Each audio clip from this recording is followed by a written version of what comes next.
Hi folks, Jason here.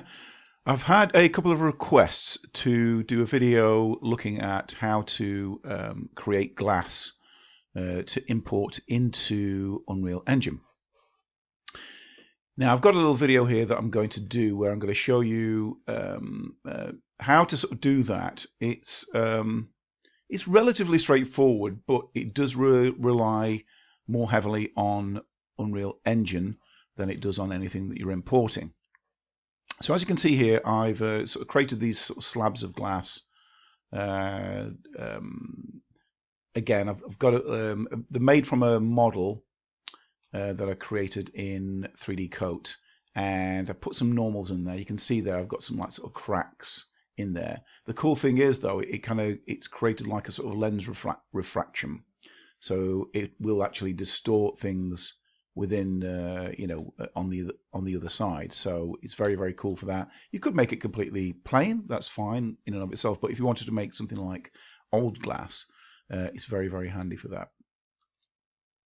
So that's it in general. Let's now hop over to 3D Coat.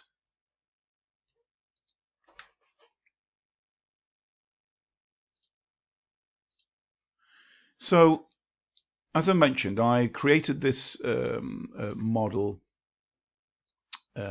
sculpted it, and let me just turn the opacity back on this up, just to sort of show you what the material looks like without any transparency. Essentially, this is what I've done. I've sort of created this sort of slab. I've created a smart material, so I'll right-click on that. I've basically taken the roughness down. There's no texture, it's just a color. Made it like very, very dark green. It's not entirely necessary if you're going into Unreal to do anything else with this. You could leave it at full opacity. You just need that glossiness, that's all. And you can export it as is. So you go through to File, Export Objects and Textures, and what we'll do is we'll just create a folder. And I've done this a few times, so let's go create a new folder. I'll call it Old Glass 7. Click on Open, and I'll just call it again Old Glass 7. Be sure to put an underscore in there because Unreal doesn't like gaps. I'll click Save. Make sure that you've got it at this setting, Arnold Standard, just so you've got diffuse, specular, roughness, and normal.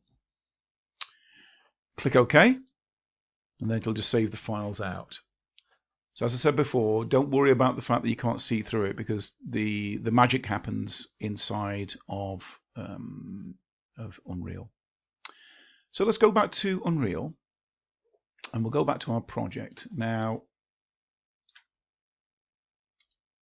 what I'm going to do is just press F, and we'll just get that in position. Right, so I'm going to go through to Content. We'll go to Start Content. So look at Materials. So what we're going to be doing just before we get into it is we're going to actually take the existing glass texture that it has already, and we're going to import our own texture or link our own texture on top of this. So what I'm going to do is I'm just going to go right click. I'm going to duplicate this. I'm going to call this old underscore glass 7. Hit enter. So I don't really want to affect the original. And then once you've done that, I'm going to double click and open up the editor. Okay, and you'll see here, if I just expand this out a little bit, so it's a little bit complicated because you've got things like all these different boxes, things like Fresnel fall off, refraction, things like that. The only things we're going to play around with really are we can have a look at exploring some of these and changing the values on these, but essentially you're leaving everything as is. The only thing that we're going to be doing is we're going to be replacing the color, and we're going to be connecting it up to the base color. Okay, so this is just to kind of give you an overview. I'm just going to move this down now. Right, so what I'm going to do here is I'm going to go back to content and third person BP. So this is some of the materials for, I think this is for this one here. What we're going to do is we're going to create a folder. I'll call this, call it new glass.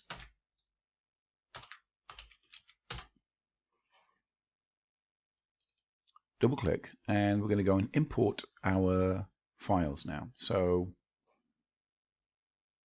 let's give it a second. Right. And desktop, and then just need to go and find old glass 7, which is here. Then inside we'll find our files. Choose the marquee tool to select them all. Go to open, import all. We'll go yes all, yes all, down. So there we are. So we've got the specular, the roughness, the normal, the diffuse, and also we've got the OBJ. Now we've got the material which it's come with. So if I just drag that in now, it should have, there we go. So you can see that now it's got a very blank looking bit of material there. I'll just rotate that. Doesn't look too interesting.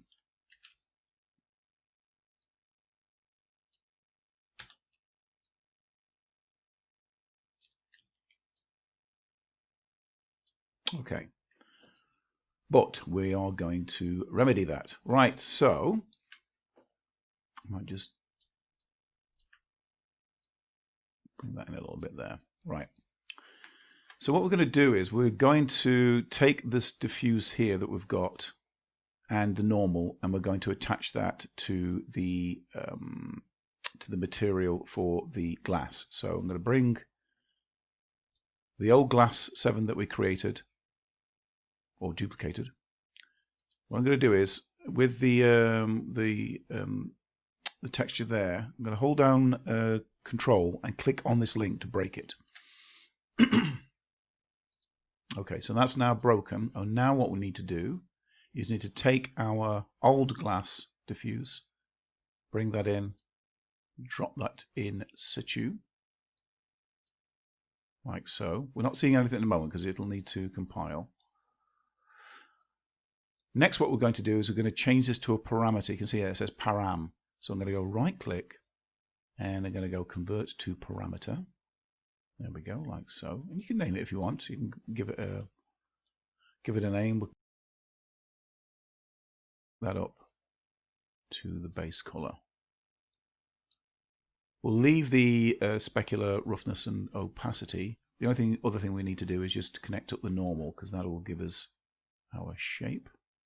So I'm just going to go through to there and connect up that normal to there, like so. There we have it. So we've got our little sphere, and you can see there it's just got a little bit of a bump on it. So that's exactly what we want to see. So I'm going to go and save that.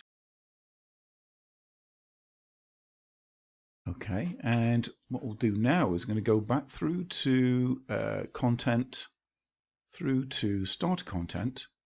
Let's go to the materials. Now let's go and find our amended material that we've created, old glass 7. I'm going to click and hold, drag that and drop it on there like so.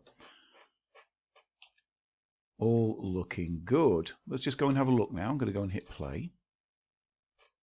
I'll just hit F11 just so we get a bigger view. And that's all looking as it should. Pretty cool.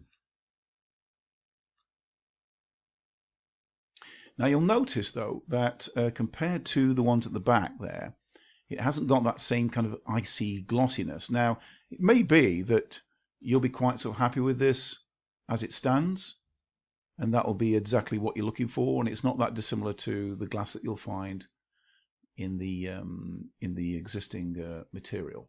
But if you want to kind of have a bit of a mess around and a bit of a play, for example, you might want to do something like creating ice or something like that. I'm going to show you how. So I'm just going to hit Escape, F11. So I'm just going to bring up the material for the others, not that one there. I'm going to go through to, let's pick this one here. I'm just going to double click on this. So we can do a like for like now. So both of these are the same, however, there are some differences, and the differences are in when it comes to these little parameters here. So if I go back to my old glass 7 and go through to here, you'll see this little parameter is set at 1. With the other, I've actually increased the value of it. So let's have a look. I've got that at about 1. It doesn't really matter, but something like 1.3979. So we'll see now, if I change this now, click on that, I can either drag, do it that way. If you want to be more specific, you can do. But let's say, we'll say 1.4, say. We'll round the number off, and then we'll click Apply.